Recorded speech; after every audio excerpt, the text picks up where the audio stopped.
Baakiyalakshmi serial next பிரேமோ என்ன மாதிரியான ட்விஸ்டாக்க போகுதுன்னு பார்க்கலாம். பாக்கியா ரொம்பவே ஃபீல் பண்ணிட்டு பயங்கரமா வருத்தத்துல இருக்காங்க. கோபி நடந்துகிட்டது, கோபி ஃபீல் பண்ணி மன்னிப்பு கேட்டது, இது எல்லாமே நினைச்சு பாக்கியா ரொம்பவே வருத்தத்துல இருக்காங்க. அப்ப நம்ம கோபி அங்கிருந்து பேசிட்டு போனதோ உடனே ஈஸ்வரி ரொம்பவே ஃபீல் பண்ணி எல்லாம் மன்னிப்பு கேட்டுக்கிட்டு இருக்காங்க. உடனே பாக்கியா ஈஸ்வரி கிட்ட, ஏன் அத்தை, உங்க பையனுக்கு ஒண்ணுனா நீங்க இப்படி துடியா துடிச்சு போறீங்கல்ல, ஆனா எனக்கு அவர் எவ்வளவு விஷயம் பண்ணிருக்காரு, அதை பத்தி நீங்க கொஞ்சமாவது ஒரு நாளாவது நினைச்சு பாத்தீங்களான்னு சொல்லிட்டு கேட்டுட்டு இருக்காங்க.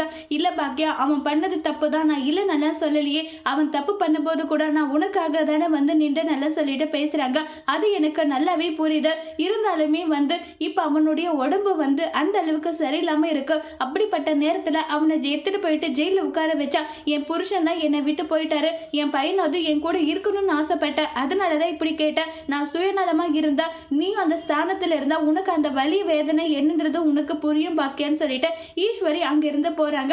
உடனே பாக்கியா, எல்லாருமே சுயநலமா தான் இருக்காங்க, என்னை பத்தி யாருமே யோசிக்கிறது இல்லைன்னு சொல்லிட்டு பாக்கியா மறுபடியும் நம்ம வேலை ஏதோ அதை பார்க்கலான்னு சொல்லிட்டு பாக்கியா அங்கிருந்து கிளம்பி போறாங்க.